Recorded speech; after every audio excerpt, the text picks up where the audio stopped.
Give me just a moment to learn this computer and how to advance slides. There we go. Okay. So to give you a little bit of background, hibernating bats across North America are experiencing significant declines due to a fungus called Pseudogymnoascus destructans. It's not the fungus that's necessarily killing off almost 99% of our bat populations. It's more of the cascading of effects from the fungus. So the fungus attaches to the skin membrane of bats, and when this happens during hibernation, it's as you may already have experienced, a skin fungus is very itchy. So what happens is it wakes up many of these bats and leads to excessive grooming and itching, and coming in and out of torpor requires using a lot of additional energy. And the bats had not saved up that additional energy. So because of a lot of these cascading effects, they end up dying from malnutrition and dehydration. Now, one thing to note is the fungus thrives in cold and humid environments, such as bat hibernacula, cave conditions. It was first detected in upstate New York in a cave during the winter between 2006 to 2007. And subsequently, each year, it's been spreading north, south, and west. And now it's affected our hibernating species in over half the states and provinces in Canada. So it's quite significant. What's interesting is yes, there's been a lot of research involved about the fungus, but the research has involved more causation and effects, not so much habitat characteristics. So that's where I developed this question of, could urban areas be serving sort of as refuge to bats right now? So I set about looking at the current literature to see what do we know so far about bats in urban areas. And there's been a lot of mixed results. So in some cities, we've seen negative relationships. So we've seen a habitat loss. We've seen declines in their prey, so the insects that they're eating. We've seen additional vehicular collisions. We've seen additional pollution, toxins, nutrients, so affecting the water quality that they're drinking. So the list goes on and on of these negative consequences. But I'm wondering, could there be positive influences from urbanization? So urban areas provide this warmer, drier climate because of what's termed as the heat island effect. So that in essence is where the impervious surfaces, so roads, buildings, sidewalks, those impervious surfaces are absorbing solar radiation and slowly releasing it at night. So in these urban climates, we're seeing warmer, drier conditions. Also, these buildings, bridges, other infrastructure may provide additional roosting sites. We may see additional drinking opportunities from ponds, from pools. There's been additional plantings such as green walls, green roofs. So we may be providing additional habitat to support more prey. And street lights, we may be using them for ourselves, but in many cases, they're attracting certain insects. So urban areas may actually be supporting benefits to bats. Now, previous research dealing with urban areas have involved more natural settings. So for example, this Rock Creek Park has been widely studied for bats. However, as you can see from this picture, it's a large national park in the middle of a very urbanized city. So when I created my design, I wanted more natural, I wanted more representative sites of the true level of urbanization. So urban areas, as I mentioned, are highly impervious, they're highly fragmented, so very different than natural areas, such as Rock Creek Park. Also, urban areas, the urbanization levels were defined as distance. So where you place your bat detector or your mist net, the distance from that survey location to the closest center of the city or to the closest edge of the city defined whether it was urban, suburban, or rural. Now, in this example, where Yemi is standing at a local farm in Prince George's County, this was within 40 kilometers of the closest city. So this farm would have been defined as urban according to the historic definitions. Whereas I wanted my urban sites to be more representative, such as the picture at the bottom, where I'm standing at a large public school bus depot. So this led to some major overall research objectives. So overall, I wanted to investigate, are bats using heavily urban areas? So not so much the large natural areas that happen to be located within a city, but truly highly developed areas. That's question one. Next question, if there are changes, if they really are using those areas, could it be that they're related to the prey that are available in those areas?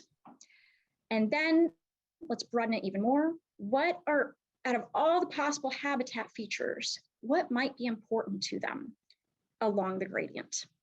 So let's start with our first chapter. So this is where we're specifically asking, are the bats active in the urban areas? Does their activity change along the gradient? Does the diversity change along the gradient? So to do this, first I wanted to create a novel definition for 3 distinct parts along the urban-rural gradient. And these definitions were driven by the amount of impervious surfaces. So first, the first requirement was in a highly urban area, an area had to have 90 to 99% impervious surface. Then to be considered suburban, 45 to 55% impervious surface. And then to be rural, anywhere over 0% and less than 10%. So I set those criteria that way so that we could take the remaining non-impervious surfaces and require them to be composed of at least equal amounts of forest and open landscapes. So the reason I didn't want 100% forest or 100% open is because those kind of features can attract or deter certain bat species due to their morphological characteristics. So their wingspan, shape, size, length, those kind of features can limit a bat to where it's going to be active or where it wants to select its habitat. So we wanted to have these heterogeneous sites. I also used human population size to help determine urban, rural, and suburban. In ArcGIS, I multiplied all these layers together, and if a site met all 4 criteria, then it was deemed a potential site. I do want to also mention, I set the moving size window to 150 meters by 150 meters. So this was kind of balancing realism of representing the gradient, plus also allowing for enough replicates of each urbanization level. If we set our moving window size too small, like a 30 meter by 30 meter size, that may sound great because it's around the same detection range of our microphones. But if we set it that small, then we're not gonna be able to get these percentages. So it had to be larger than 30 meters by 30 meters. But if we set it too large, like 2 kilometers by 2 kilometers, then there were hardly any representatives across the landscape. So I played around and tried to find something that was accurately representing the urbanization level, but also allowed for numerous replicates so we could randomly select these sites and ground truth them to make sure they were representative and obtain permission from all the landowners and managers. All this led to 18 total research sites. Half were in the Piedmont province, half were in the Coastal Plain province. There were also equal amounts in the urban, suburban, and rural categories. So 6 were urban, as represented by red circles. 6 were suburban, as represented by yellow squares. And 6 were rural, as represented by the black triangles. We surveyed in 4 seasons, so spring, early summer, late summer, and autumn. So spring was representing the time periods when the bats were emerging from their hibernacula and starting to search across the landscape for their potential summer roosts. Early summer was representing the time when the females were continuing and finishing their pregnancy and delivering their pup. Late summer was representing the lactation time period, plus pups being volant. Autumn was representing the time where our bats would be preparing for hibernation. So engorging on extra food that's available, and also searching for mates. We surveyed all night long from sunset to sunrise.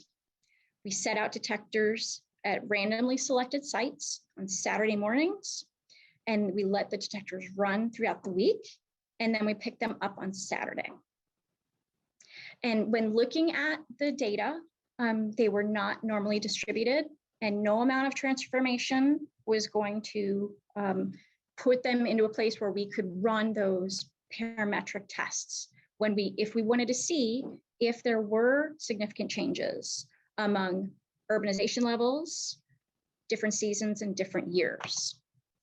Therefore, we selected the non-parametric Kruskal-Wallis test to see if there were differences among urbanization levels and seasons and years. What we found was the majority of our bats, bat activity was big brown bat. There was some activity by tricolor bat. There was almost no activity by little brown bat, which was very surprising, and very little activity by northern long-eared bat, which is very concerning because recently we had been catching northern long-eared bats very close to our research sites in DC. So this was very surprising. So I mentioned we did see significant differences. So bat species richness, big brown bat activity, tricolor bat activity, and adding all the activity levels of all of our hibernating bat species, total bat activity, all were significantly higher at our urban sites compared to our suburban sites, at our rural sites compared to our suburban sites. And they did not differ between urban and rural sites. So circling back to our original questions for chapter 1. So yes, our bats are active in the most urbanized part of our region. Yes, their activity changed across the gradient, and yes, the diversity changed across the gradient. So that's indicating that there are differences. It's not telling us why, just there are differences. So we step this up, which leads us to chapter 2. So could there be a relationship between the activity levels of our bats and the insects that are available?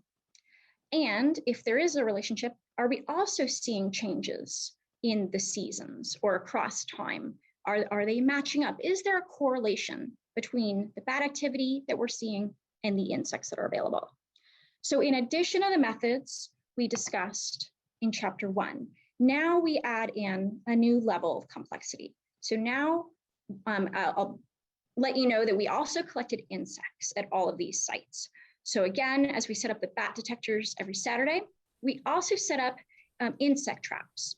So we used 3 sticky traps mounted in a cylinder as recommended by the late Dr. Coons.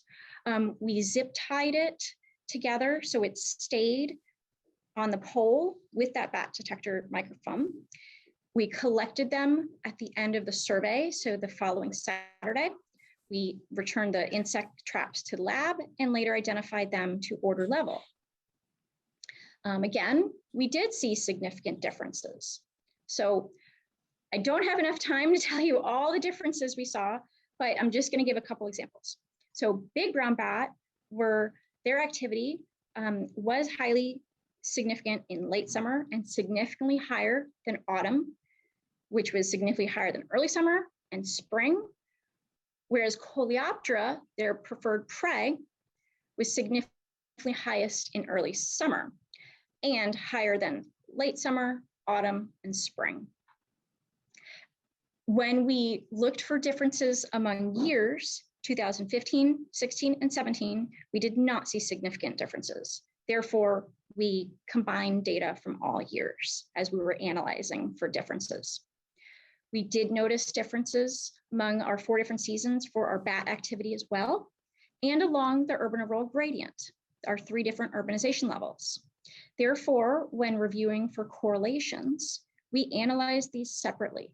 So correlations were reviewed for big brown bat activity with insect counts in the urban levels, and then suburban levels, and then rural levels.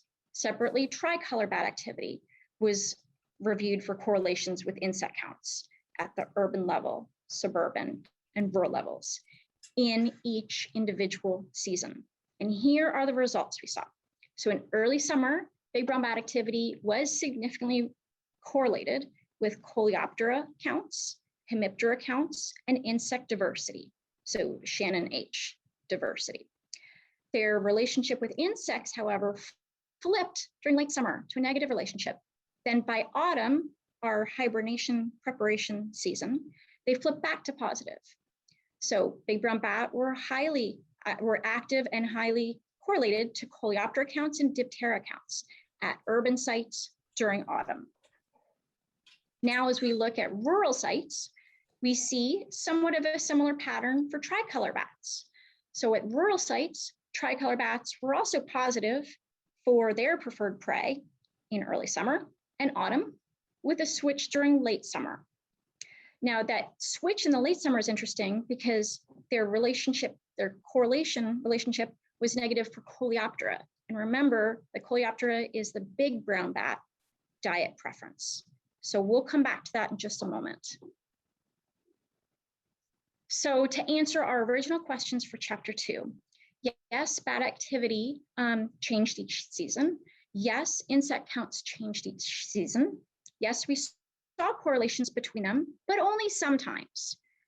So it appears as if possibly urban sites are supporting big brown bat diet. Possibly rural sites are supporting tricolor bat diet. But we have to remember, these are relationships. It's correlations. It's not cause and effect. Okay, so I'll try to explain what I mean by correlation. So let's say in the summertime, in our temperate part of the region, it gets warmer in the summer. Many of us are lucky enough, we can purchase extra ice cream from the ice cream truck. So ice cream truck sale goes up. Also in summer, temperatures go up. Also, more visitors are going to the beach. Also, we're witnessing more sharks at the ocean. We happen to see, if we're running the relationships, we might happen to see a relationship between the sales of ice cream trucks and the views of sharks. It doesn't mean the sales from the ice cream are causing there to be more sharks there. It just means there happens to be a relationship. So we're going to dig deeper as we enter our final chapter, our final most complex chapter that I'm going to discuss today. So now we're wondering, is there a significant relationship with other habitat features in addition to the prey?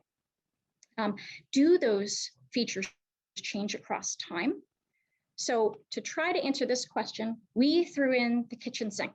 We were looking at potential roof sites. So characteristics that would describe potential roof sites: distance to the closest building, distance to the closest tree, average tree height, average DBH, canopy cover, density or count of number of trees within the detection range of our microphones. We looked at climate variables. So overnight, the average temperature, barometric pressure, humidity, wind speed, precipitation amounts. We looked at light pollution levels, sound pollution levels, distance to closest road, distance to closest edge. We tried to look in addition to all the insect counts as well. So we were looking to see what relationships might be important to the bat activity that we were witnessing. Okay, this makes for a huge, messy modeling requirement. And we needed to decrease the number of variables going into our final model Because remember, we're modeling each urbanization level separately because our goal is to make as detailed of recommendations as possible. And remember, we only have 6 representatives, 6 sites in the highly urban, suburban, and rural sites. We don't have all 18. We've separated them. So for all the sites, we couldn't take all 26 variables. We had to simplify the number of variables. The first thing we did, following Dr. Ford and Dr. Hale, first we looked to see if any of our continuous variables were autocorrelated. So did they have a tight relationship? We found many of them did. And so we retained the one in the pair that we thought was most biologically relevant. That was step 1. The next thing we did was look to see, were the variables even remotely related? Were the independent variables even remotely related to our predictor variable, to our dependent variable? So the bat activity, big brown bat activity and tricolor bat activity. Were all those 26 or by now like 23 variables, were they even related? We did that by looking at Spearman's rank. If rho is less than 0.3, it appeared like it probably wasn't related. It's probably not worth a degree of freedom to add into our model. So we did not include seemingly unrelated variables. We retained for our global models, we retained the likely uncorrelated variables and variables that appeared like they would be related. And we added in season and year as fixed effects because we wanted to account for possible temporal changes. Now, these were still highly complex global models. So our next step to decreasing the number of variables was to create a simplified global set for every model. We did that by taking all the global model variables, running it through forward selection, looking at a p-value of less than 0.05, and retaining those final variables in a simplified global model. So then we had a global model to compare to a simplified global model to compare to a null model. So the null model only retained the random effect. So we set site as random effect. So remember those 6 urban, 6 suburban, 6 rural sites. So site was set as random effect. We looked for lowest AIC, and when we detected the best performing model, we looked at the residuals. So we were looking to see if they met test assumptions. We were looking for zero inflation. We were also looking to see if there happened to be interactions between some of those variables. When there were interactions, we refit the model with those interactions. Occasionally, we used a polynomial term, and occasionally we added those variables to the zero inflation component of the model, because sometimes there were unusual things happening in the residuals, and they were likely explained by zero inflation. So I'm going to take a moment to explain what I mean by zero inflation, but until then, here's a graphic kind of showing you what I mean by zero, these excessive zeros. So you'll see our highly urban areas are in red at the top. We have a lot of nights with zero activity at our highly urban sites, again, with our rural sites in green and our suburban sites in blue. Lots of nights with zero activity. But we expected that because remember, we were surveying from March all the way through October. Throughout the year in our region, we have hurricanes, we have blizzards. At one site, we have trampling by cattle. If the detector was put in the wrong place, and we had to go back quickly and resurvey that area. So we had lots of nights with zero activity, and we were planning for that. So that's why we wanted to use, that's one of the reasons why we wanted to use generalized linear mixed models, is because we can add in that zero inflation component.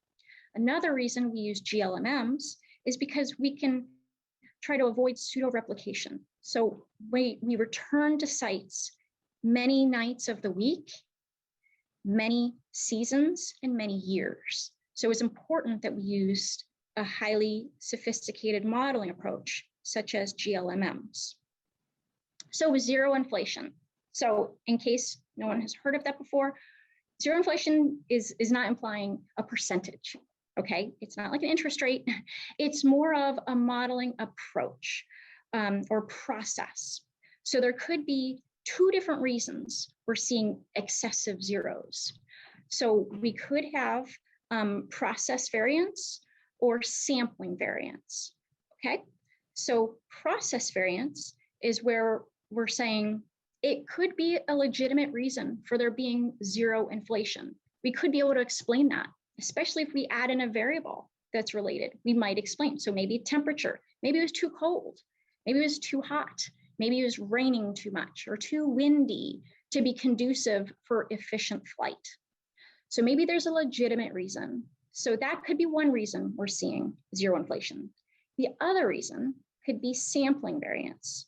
So in other words, it could be almost user error, if you will. It could be the bat activity, the bat species was misidentified. So in this graphic, you can see, it could be someone misidentified the hippo. In our case, they misidentified the bat to species level. It could be the bat was flying outside of our detector's range. So the bat was there, but we missed capturing its data. So zero inflation allows us to account for that. Okay, so let's start simply. Let's first look to see if we see a relationship again using this complex modeling approach. Are we seeing that relationship between big brown bat activity and their preferred prey, Coleoptera?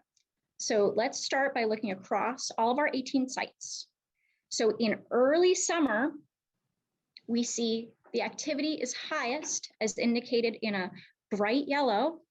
We see our activity is actually higher, not highest necessarily at the sites where we see our Coleoptera.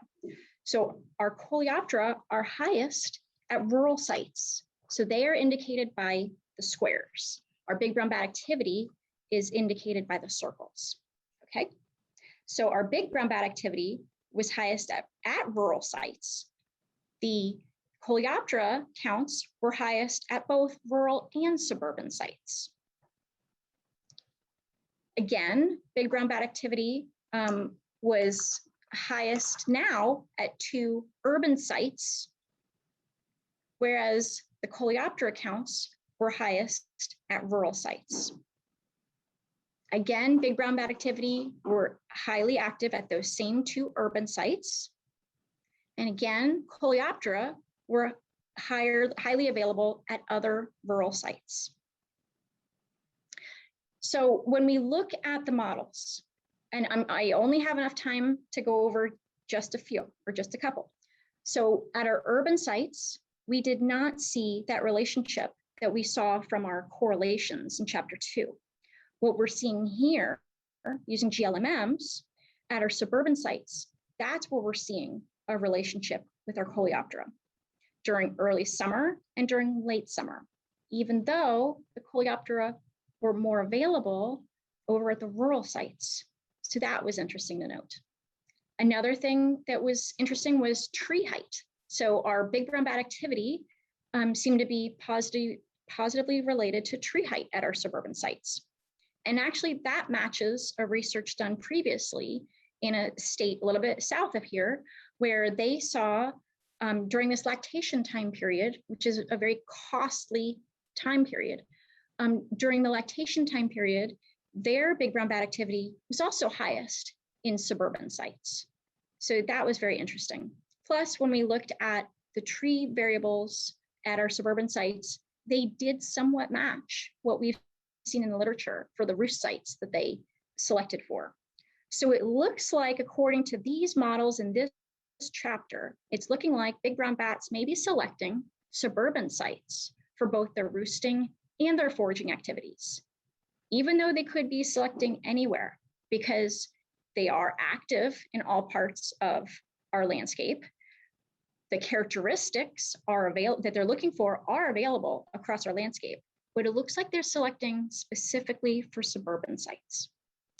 Now, tricolor bat activity did closely follow the relationships and the patterns that we saw from chapter 2 when we were reviewing those weekly correlations. So at our rural sites, our tricolor bat activity was significantly related to total number of insect counts. And their model fit was excellent. It was 0.58 for conditional R-square and 0.947 for marginal R-square. So in case anyone hasn't run GLMMs and hasn't looked up pseudo R-square values, this is basically an explanation for how well the model fit. So not just how the variables relate to the bat activity, but how well did this model fit overall? How well can we explain what we're seeing? So marginal R-square is basically a result explaining the variance from just the fixed effects. So we had set a season and year earlier as our fixed effects. And we had insects, season, and temperature, okay? And whereas the conditional R-square values, so that's indicating variance that it's explained by the entire model. So our random effective site plus all the fixed effects. So to try to simplify this, from chapter 3, the big takeaways here are at our rural sites, we are seeing large amounts of activity from big brown bats and tricolor bats. However, they seem to be related mostly by temperature, season, and year. Our suburban sites now do contain amounts of big brown and tricolor bat. Now we see big brown bat highly related to coleoptera counts during early and late summer and tree height. Whereas tricolor bat activity, we did see it in our suburban sites, and we saw it higher in our late summer and fall, but not significantly correlated with any variables. Whereas our rural sites, we were seeing tricolor bat activity significantly related to the total insect counts, seasons, and temperature. Whereas big brown bat activity, it was there in our rural areas, but it seemed most related to temperature, season, and year. So we're wondering, are we starting to see evidence of partitioning the urban to rural gradient and partitioning the seasons? Because we are seeing activities but between these different species, but we're seeing them change the levels of activity and where. So to synthesize all 3 chapters, basically all 3 years that we have been working super hard, it basically came down to reporting and analyzing activity of just 2 species, big brown bat and tricolor bat. But it's still extremely important because of white nose syndrome and because tricolor bats are under consideration as being listed by U.S. Fish and Wildlife Service for being threatened or endangered.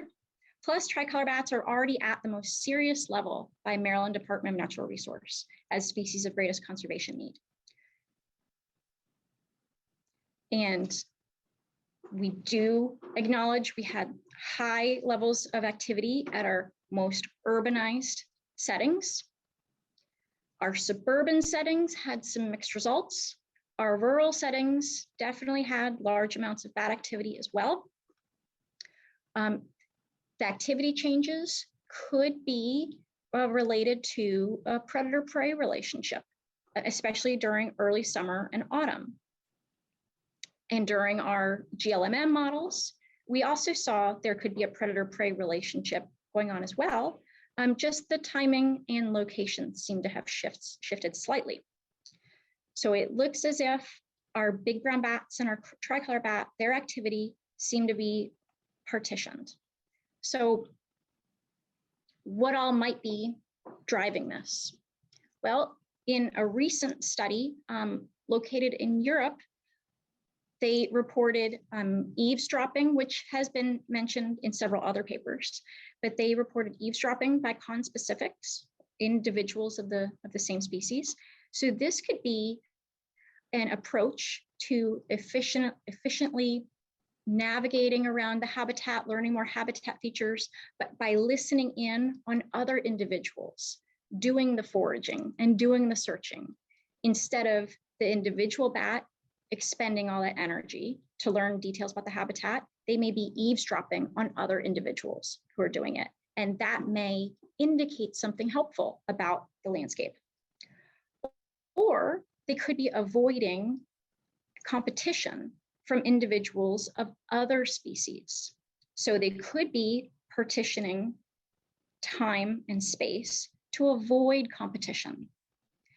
Now, could it be that smaller tricolor bats are avoiding the more urbanized part of the setting when they anticipate large amounts of big brown bat activity? So could they be restricting themselves to the rural sites while the big brown bats are highly active in our suburban and urban sites? Or on the flip side, could it be the small tricolor bats, which are very agile? Perhaps they are extremely efficient at capturing their prey. Perhaps they're restricting their activity and selecting for the highest quality and the highest amounts of quality habitat by selecting the rural sites. And the big brown bats, to survive competition, perhaps they're the ones leaving to survive. So further investigation would need to be done to be able to explain that. All this leads us to the end of our most complex chapter in wanting to help tricolor bats, especially. As I mentioned, they're considering being listed. How can we best help tricolor bats? Well, it appeared that tricolor bats were selecting for rural sites.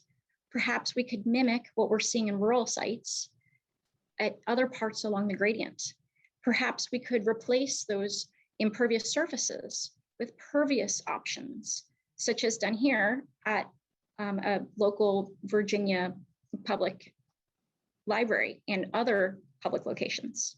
They've replaced the large parking lots, so the large impervious surfaces, with pervious concrete to allow the percolation of water. Perhaps we could allow those trees to grow taller and wider.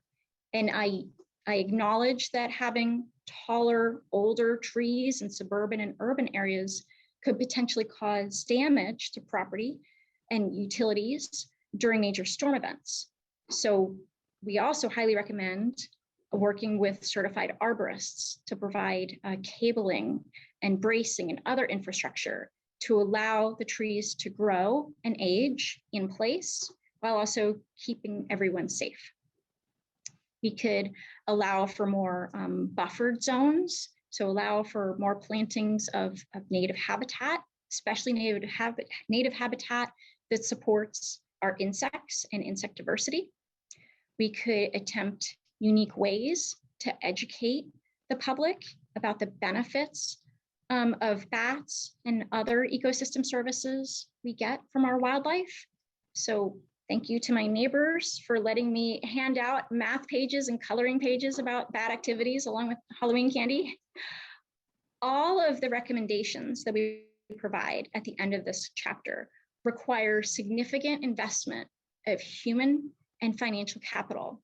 Therefore, I conclude my final chapter encouraging anyone considering these recommendations to reach out to your local USDA NRCS office for technical and financial assistance. I hope I have time to acknowledge a few people. Thank you to my wonderful committee members for supporting me and helping me along this journey, which started back in 2013. I want to thank the ENSP program and the ENST department for all their support and guidance and helping to fund much of the equipment used. Also, the Cosmos Club Foundation for providing financial assistance. All the landowners, managers, the super fun, enthusiastic residents and employees at all of the research sites we visited. And we went to 18 sites from Virginia all the way out to Delaware. So we traveled a lot and everyone welcomed us with open arms and even had us stay once to entertain part of a 4-year-old's birthday party to talk more about bats. I definitely want to thank our huge team of student interns who I invited on this Zoom. I want to say it was close to 60 interns it took to pull this off. Thank you all for giving up all those possible Friday night parties so that we could be here on campus meeting 6 a.m. every single Saturday, working all day into the night through crazy weather and roads that were washed out. GPS signals were lost. Equipment would be broken and we'd have to troubleshoot in the field together. It was a real blast and it was a complete honor to work with each and every one of you. My amazing colleagues within the entire College of Agriculture and Natural Resources at University of Maryland, you all have given me so much strength and support to make it through. Cody Kent for his assistance whenever I had statistical questions, and sometimes the timing worked out when his toddler wasn't sleeping at night. So thank you, Rowan, as well, for keeping your daddy up. Thank you to Cisco for helping me with pagination, because I don't think I would have gotten any sleep at all the past week if I had to deal with pagination for 1 more minute. Thank you to Joy O'Keefe and Lindsay Verbaugh for looking at my original first chapter. You really gave me the confidence to feel like I could get through this. Thank you to all my neighbors, friends, family, especially my family. Thank you for this amazing opportunity.